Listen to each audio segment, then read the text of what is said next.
What's up, everybody? I'm Lane Rogers, and welcome back to TeslaTex.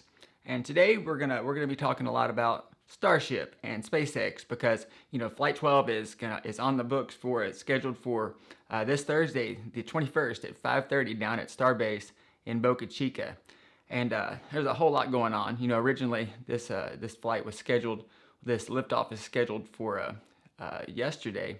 And they didn't get it in the air yesterday on the 19th. So really looking forward to the Thursday liftoff. And so far everything is looking good. I think weather's looking good. I haven't seen any updates this morning or anything last night. And so I think it's looking good. I know a lot of the YouTubers have descended down to Boca Chica as they always do. And so it's always an exciting time. And my wife and I and my little girl Riley, she's 5 now, but she's now been to I think 3 different liftoffs. So she's excited about it. Unfortunately, we couldn't make it down to this one this time, but I think fingers crossed we're going to try to make it down to the next one, and hopefully with the next one they're going to be able to catch the booster again. So I haven't actually gotten to see the booster be caught yet. Just happenstance, I've gone down to ones where they didn't catch it or weren't able to. So I'm really looking forward to being able to see that. And another big thing, I'm looking forward to is they're going to be doing the orbital refueling, and the Starship version 3, which is the one that's scheduled for Thursday, is the first version that's outfitted with the orbital refueling system. And so it's very similar to the one on the Dragon space capsule when it's docking with the International Space Station.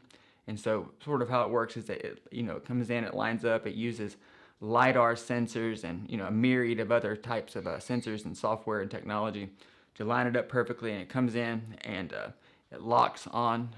There's going to be basically two orbiting starships.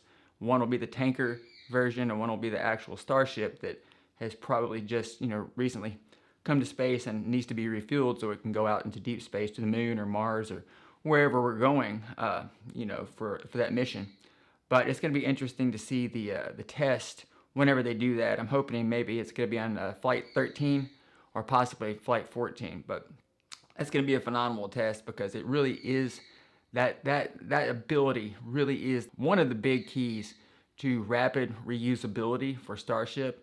And just being able to keep the cost really low, so eventually we can get into deep space and get out there amongst the stars and make things happen in deep space. But the refueling capability is really cool. They have these drogues basically where they line up the tanker ship with the Starship, and the transfer is done, and then Starship can be on its way. But man, honestly, the V3 rocket, the Starship, but as well as a super heavy booster, they're huge upgrades versus the version 2. I mean, the Raptor 3 engine is its first time being sent off into space and being utilized. I think it's something like 280 metric tons of thrust that it's going to be utilizing when it lifts off, and I think that's up like something like 22% over the version 2. And so that's a significant increase in just the amount of power and the amount of weight it's actually able to move into orbit. And if you think about it, I mean, these engines have become so much more efficient, and they've kind of clean sheeted the whole design from the ground up. I mean, these are almost like 3D printed. I know the internal cooling is all integrated into it, and so instead of having to have all this heat shrouding and all these different things around it and insulation, they've simplified the design, and they were able to get mass and weight down like 6% as well. So not only are they able to lift a lot more into orbit for much more efficiently and for less expensive, but they're actually lighter. And so the super heavy, having those 33 Raptor engines, I think it's something like 9,000 total metric tons of force that's able to be used, total force to be able to lift things into orbit. So it's a massive upgrade, and just the technology and the avionics systems all built in.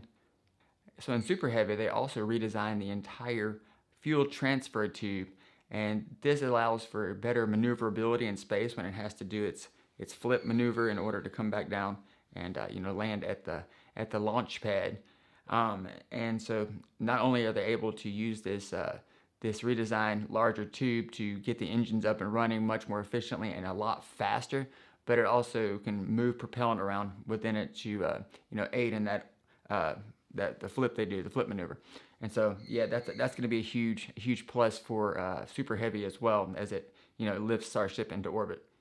And then another huge upgrade is the integrated hot staging ring into Super Heavy, which was previously just discarded and fell back into the ocean and wasn't recoverable. But now that it's integrated, we don't have to worry about that anymore. And less parts, simplification, less cost, all those things, more efficiency.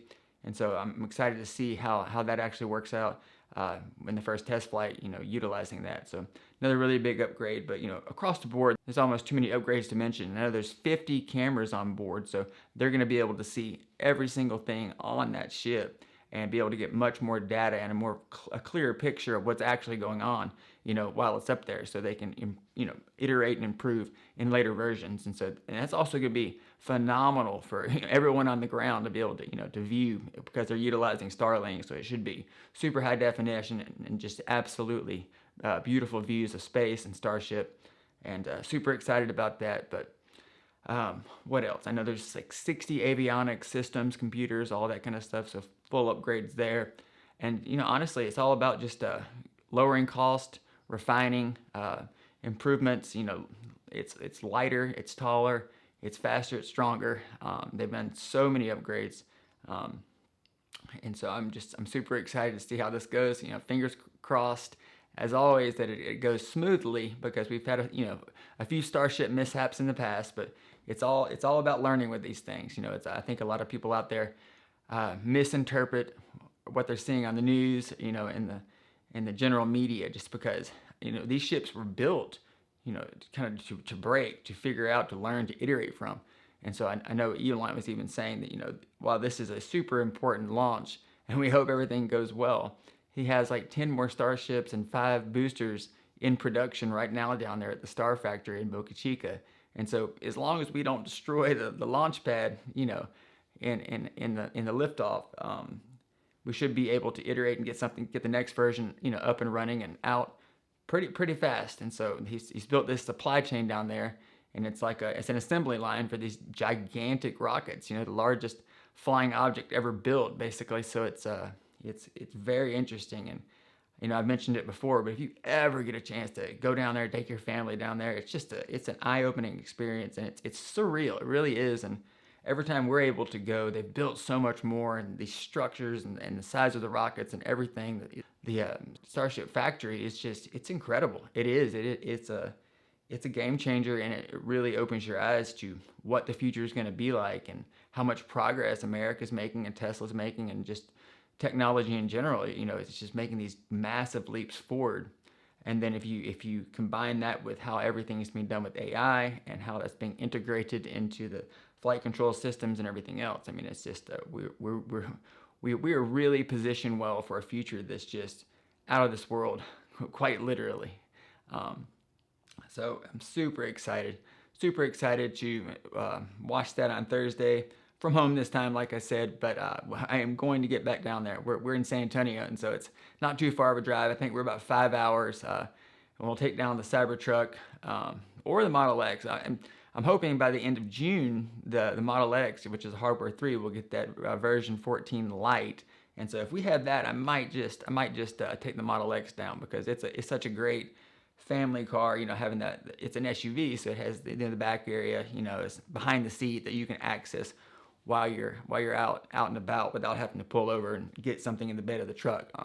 Which that is the one thing that I like the SUV for versus the truck. But everything else I love the truck for, especially with the Cybertruck's version 14, which hopefully I'm still waiting, but hopefully I'm gonna get that version 14 .3.3 this week at some point. Somehow I used to be in the early access program, and somehow I got taken off that. Maybe I didn't do something right. I don't know with Tesla, but not in the early access anymore that I know of, unless it's just not available for me to see whether I am or not. But I don't know. But hopefully I get that this week and I can get down there to Starbase on the next launch.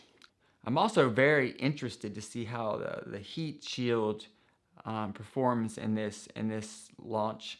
I know previously, the heat shields have always been an issue, and Elon's even said himself that that's the one thing that it's really difficult to make progress with, is because it's sort of like stacking a whole bunch of ceramic plates on this giant rattling, very, very powerful controlled explosion basically, and you just imagine everything just kind of shaking and being able to have all those individual tiles mounted correctly and using the right adhesives and heat shielding and then thermal protection coating even underneath the tiles, and making it all work together to protect Starship on reentry, and also staying on while it maneuvers to orbit.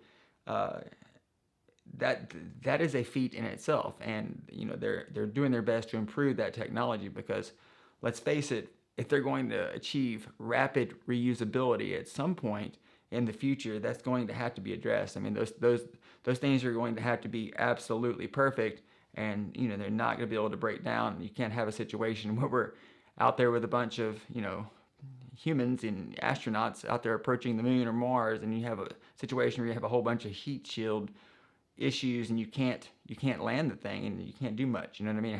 The astronauts would have to get out of Starship, go out and figure out a way to repair it, and that's not a good thing. So we've got to make those improvements. We've got to engineer the heck out of that and figure out a solution before we can do a lot of those things. But I'm interested to see how they hold up this time around as Starship comes in, hopefully to the Indian Ocean and re-enters over there. Hopefully it doesn't explode in space again. That's fingers crossed once again. But it's gonna be exciting either way. Even if it explodes, even if it makes national headlines again, we learn so much from those explosions. We can learn how to iterate, learn how to improve, and we get better from there. But I'm just curious, are you going down to Starbase to check it out? Are you going to watch from home? Have you ever seen a liftoff at all? Have you, because a lot of people are just waking up to what Starship actually is. I know we just had the recent Artemis mission to the moon, and it got national attention, and I think a lot of kids and people, younger people are starting to get excited about space again, which is very, very, very cool to see, just because kids getting into math and science at a young age and getting into just having that hope for the future and watching these takeoffs and liftoffs. It's something to said about it. I watched the space shuttle lift off so much in the 80s and 90s, growing up, and it had a profound effect on just how I think about things, how I view the world, and it also is one of those things that's always got me out of bed in the morning, because you got to find something to be excited about in life. And right now we're living in one of the most exciting times, if not the most exciting time in human history, and the advancements we're seeing off the charts. Every single day I wake up and it's just something new, whether it's one of Elon's companies, which they're making some major headway within the AI space, within the self-driving vehicle space, within embodied AI, things like Optimus, and even the cars themselves, they're little robots moving around. And so it's just exciting. It's an exciting time. And some of the other things that Elon's doing with Neuralink and being able to have the brain implants that correct a lot of things, that maybe at some point allowing people that are blind to see again. Hopefully we'll see a demonstration of the infancy, the basic model of that by the end of the year. According to Elon, that's still on track. And then be able to walk again, helping people, get out of a wheelchair and walk again, that have had a major disability in their lives, or some sort of a car wreck or something where they've injured their spinal cord and no longer able to, have mobility and walk around. And so it's going to be very, very amazing to see these things all come to fruition and to actually start being used by the masses. And obviously costs will come down over time as robotics and AI start to infiltrate everything that we do in our lives. They already are, but just wait till you start, seeing robots walk around amongst you, and when they're doing surgeries and they're doing all these things, and healthcare costs come down, and amazing future, guys. So I'm interested, if you follow Starship and Elon's companies, what are you most excited about as far as the Starship version 3 launch? What improvement are you just excited to see in action out there? I mean, is it the what they're doing with Starlink and the ability to see everything so much better with the 50 cameras, all that? Is it the advanced avionics and the 60 different units, I believe? Is it the new heat shielding and insulation, all that kind of stuff? Is it the new V3 Raptor engines that we talked about? 33 being on the Super Heavy and 6 being on Starship. Vacuum versus the sea level. Is it the improved integrated hot staging ring and lower grid fins? Which, by the way, I believe they did go to a 3 grid fin design versus the 4 that was previously on Starship version 2. Supposedly for when it comes back in and it lands, it's able to attach to the launch pad much better with the configuration using 3 than with 4. And so they've moved those grid fins down a little bit too, to within hot staging, so they don't get burnt or damaged that way. So is it that? Is it what we talked about, the orbital refueling and how that's going to be done using the drogues, and how it's going to kind of mate up in space, and you're going to have the tanker Starship, mate with the Starship that's just recently lifted off into orbit. Is it that? I think we talked about it also using, and then we also talked about how that whole system is kind of an iteration or a similar version of what they used with the Dragon capsule as it docks with the International Space Station. So they've used that, taken that technology and adapted it for starships. And so, are you excited about that? What are you excited about? Let me know. I'm curious. I'm most excited. I think I'm most excited about the technology within the engines themselves. The Raptor version 3 is just because it's been such an engineering feat, and they've done so much testing on them, and just how they've integrated everything and removed so many parts, and made a lot of it just one piece, I believe. That's and gotten rid of the heat shrouding. I'm excited to see how those perform, because I think those could be the key to a lot of future space travel, and just the ability to lift mass to orbit much less expensively. And that's the main goal here. With SpaceX, it's always been the main goal, because just the cost to orbit is so expensive. And SpaceX is working day and night to get those costs down, so we can make this a very economically feasible thing for the United States and everyone else, commercial and NASA and everyone else, to be able to get stuff to orbit in a timely manner, but also at a low cost, safely and efficiently. All right, guys, that's all I got for you today. If you like this video and you like content like this, everything Elon, SpaceX, Tesla, Starlink, Neuralink, the Boring Company, XAI, all the Elon-related companies, and then also, I always talk about anything else that's relevant to it, every other relevant tech. Anything in that kind of Tesla space, tech space, robotics, AI space, I'm all about it. So if you're into that stuff as well, if you like it, give me a thumbs up and subscribe to the channel. And that's all I got for you today. I'll see you in the next video. Bye, guys.